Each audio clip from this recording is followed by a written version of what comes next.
The first secret to a safe, successful lampworking shop isn't the torch, it's your workspace. If you skip this step, you might face serious safety risks, or even worse, you might invalidate your home insurance. So when you start in glass blowing, flame working, a lot of us call it lamp working, you want a separate area. You want a garage or a shed that's away from your house for safety and insurance requirements. Inside this garage, you're going to want great ventilation. This could be something as easy as a box fan in a window in front of your torch, but do not skip this step or you're going to poison yourself. It also requires a very sturdy, non-flammable table, usually with fireboard connected to it. A lot of glass blowers use graphite surfaces so that they can flatten down the glass pieces that they're using. Must-haves in this shop include fire blanket, so you can put finished pieces on it, and a fire extinguisher. Do not go without a fire extinguisher. You'll be thankful that you didn't. You need a few key pieces of equipment to work with glass, but there's one aspect that beginners often overlook, and that's safety. Ignoring safety procedures is the fastest way to turn your creative endeavors into a hazardous situation, so don't forget the safety first. Let's get to the heart of the operation. That is going to be your glass blowing torch. There are many, many different kinds of glass blowing torches, and this will all depend on your budget. They sell glass torches for between $100 and upwards of thousands of dollars.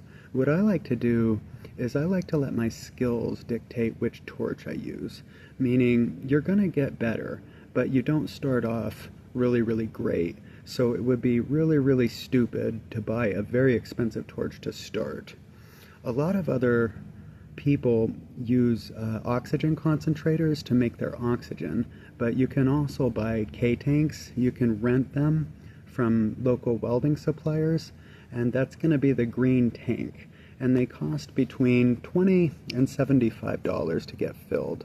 So a lot of glass blowers go with concentrators because this is just power that they use to make their oxygen. Be warned though that high pressure oxygen is much, much faster than oxygen concentrators. You're going to need a kiln. A kiln is for properly annealing the glass. You're going to also need safety glasses that are called didymiums. These are very specialty glasses that take the solar flare out of glass blowing. Non-flammable clothing and closed-toe shoes. You'd be surprised how many people I see come into a shop wearing sandals. This is a no-no. Always follow these instructions because safety and proper attire, your PPE, that really, really matters.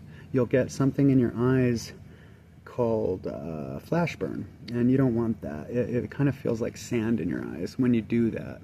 Welders know what I'm talking about. Once your safety is locked down, you can start looking at tools.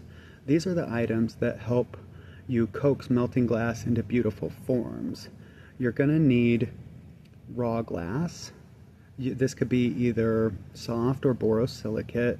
You're going to need mandrels if you're working with soft glass. This would be for making beads, or you're going to need tubing and color rods to make pipes. Bead release if you're going to be making beads.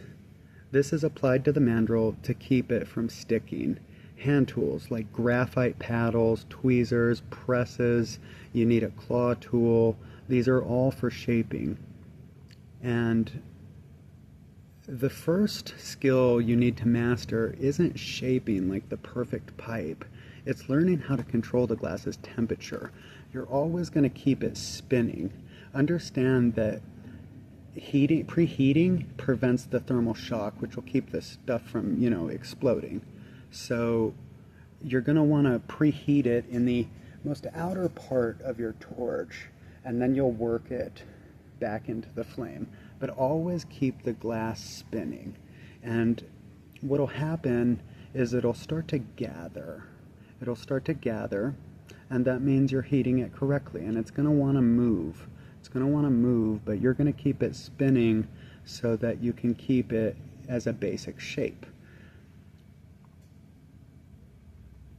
Once you master the basics, you can move on to really advanced stuff like pulling stringers, pulling points. You can start drawing with glass. The sky is the limit for creativity in this field. You can basically do whatever you want once your skills catch up to you. Pulling stringers is the act of heating up color rods and then pulling them out as far as they go, while letting the glass sort of solidify to get sort of this lizard skin on it. And then you can use these stringers to draw on the tubing and make little intricate drawings. If you have any questions or you've watched up to this point, why don't you go ahead and let me know if you're going to get into glass blowing, or if you're already a glass blower and what torch you're using. Let me know in the comments below, because I really want to know who's doing this. And if you have any questions about glass blowing specifically, you can reach out to me and I'll answer the questions. Alright, well, have a nice morning. Peace.